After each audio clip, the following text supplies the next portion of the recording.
Wanted to discuss something that's more to do with performance generally rather than just violin. But it's something that I've been thinking about for the last, I don't know, 20 years or so about. Um, and this is certainly not a new concept about how your brain sort of turns off when you're in a performance situation or in a situation that you just have to rely on all your practice, and your conscious mind, your CEO, is really not doing much at that point. I've discussed this in other videos as far as when you're in a performance situation, sort of what you can do to keep your body happy as far as like hydration and um, how to make sure that your body's going to function pretty well. So that's part of it. But another part is sort of understanding that it's okay for your conscious mind in a performance situation to just be taking a back seat. That's what's really cool about being human. That we can use our analytical mind to learn things, and then we use our sort of lizard brain to sort of go through the motions when it comes to crunch time. And that's what happens with a performance. You're using your lizard brain to just do all the work for you. And the only thing to screw you up really is your conscious brain, your CEO. That's the thing that actually is, you need to keep that thing away from your lizard brain to just do its task, which it's more than able to do. I love this little poem. I think it's a poem. It doesn't rhyme like some of my favorite poems, but it's from Catherine Craister, and I'm no fan of poetry, so I'm going to butcher the rhythm of this, I'm sure, but here it is. It's not so long, so uh, stay tuned here. A centipede was happy quite until a toad in fun said, "Pray, which leg comes after which?" This raised his doubts to such a pitch, he fell distracted in the ditch, not knowing how to run.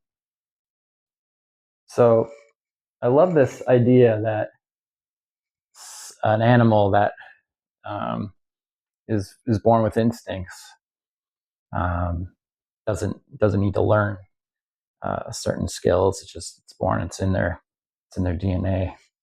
And I love the idea that if given the chance, something that has a conscious mind will actually screw you up so you can't even walk anymore. So this is a funny idea where a centipede is it a centipede? Yeah, a centipede in this sort of anthropomorphic situation where you have a centipede that could have a conscious mind. Doesn't have a conscious mind, but if it did, it probably wouldn't know how to run because the conscious mind would screw it up. So that applies very well to um, things like the inner game of tennis, which is a treatise on sports performance. Doesn't go so much into sports. It's more about performance generally and a little bit of tennis. It's a good read. It's a couple hundred pages. The treatise in there is the same as what I've just been saying. It's that you have to sort of, I don't know, not necessarily let go, but just basically give your conscious mind a task when you're in a performance situation or in returning a tennis ball. If it has something to do, your animal, your lizard brain is just gonna know what to do. And it's when you're overthinking things that's when there's certainly a problem.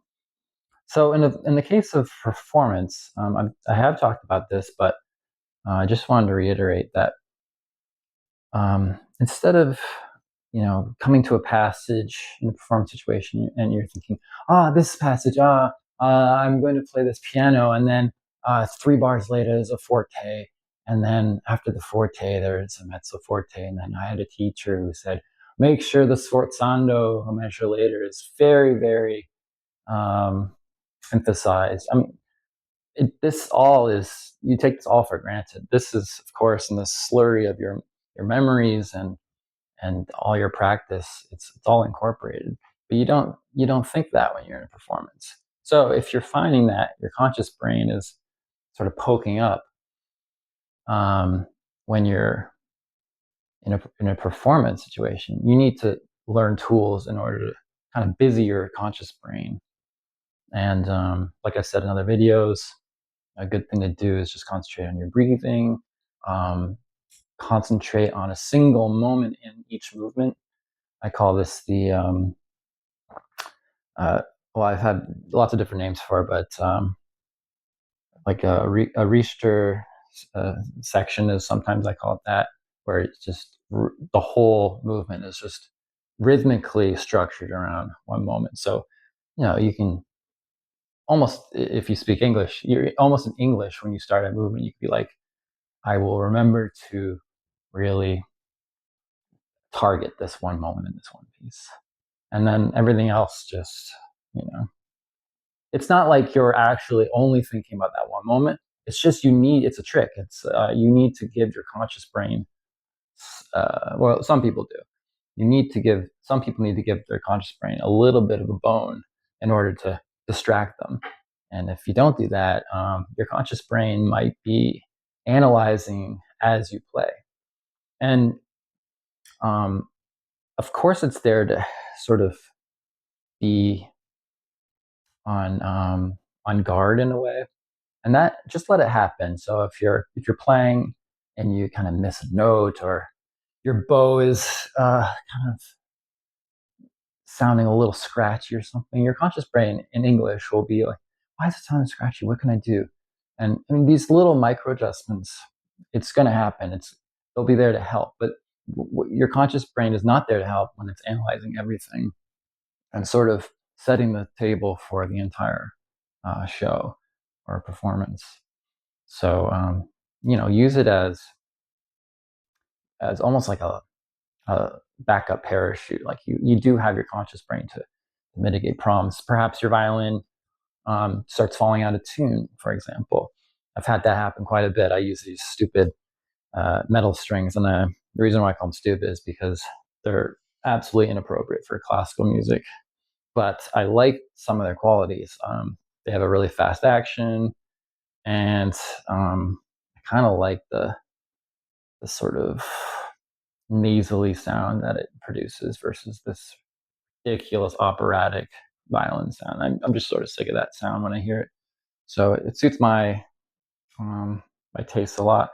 But these strings, the D string always is falling out of tune in a predictable way. But if I pizzicato too hard, um, I've had it go out of tune, quarter tone. So my conscious brain in that situation, right? It's not just it's not just not helping me. It says, okay, I have a little bit of a break coming up. Let's let's just pull the string back to intonation by putting your finger behind the nut here and just kind of go squeeze really hard, and that usually knocks it up a quarter tone or so. Um, think logistical things. That's what your CEO's there to do. And if you can just concentrate on breathing, focus on maybe one or two things in a work, then that's enough for your conscious brain to do. But I just did want to share that little poem. I've been thinking about performance anxiety with some of my rock climbing students, and it's really hard to convey that they need to sort of turn off their conscious brain when they're trying really hard. But I have a couple students they have 1,000 little instructions that they're telling themselves when they're trying to do a rock climb. Make sure you push with this. Oh, make sure your hips are here. Oh, make sure you're pointing your toe. Those things absolutely will fall apart when you're in a situation where it's a performance time. You just have to let your CEO, just turn off and just concentrate on one thing. In the case of rock climbing, great thing to do is concentrate on breathing. In the case of violin performance, great thing to do is just enjoy the musical moments. And sometimes it's good to visual. I don't do this, but to visualize certain, um, for lack of better words, sort of of um, imagery of something that brings you an emotional state, sort of like what an actor might do to start crying. I don't know if this is a fable, but I've heard actors they'll sort of channel some inner thought. It's like, oh, I remember when my grandma give me the cookie that I wanted, and then they're able just to start gushing out of their eyes. I mean, you can do that with your CEO. You can use it as a way to in the musical sense to work for you. But in the case of sports, in the case of um, high stress performances, like you're getting in front of an audience to perform, this is where the CEO really takes a back burner. And like like I said, it's your backup parachute. Rely on all your practice, your muscle memory, your lizard brain. It's going to do all the work, and enjoy that process. And just the best the best performance you probably ever have, whether your audience is packed or not, is when you're in a flow state, and that's it's a really special feeling when your peak performance. You've had lots of dry runs with other concerts leading up to a concert, and you just sort of sit back and you actually enjoy your own performance. Now that does happen, and that is a very wonderful thing for your CEO to sort of sit in an armchair with a hot cocoa and enjoy your performance. So that could be an optimal goal, I guess. But yeah, just some couple of notes on that. Poetry, uh, the little poetry from Catherine Creister, and another name for that is analysis paralysis.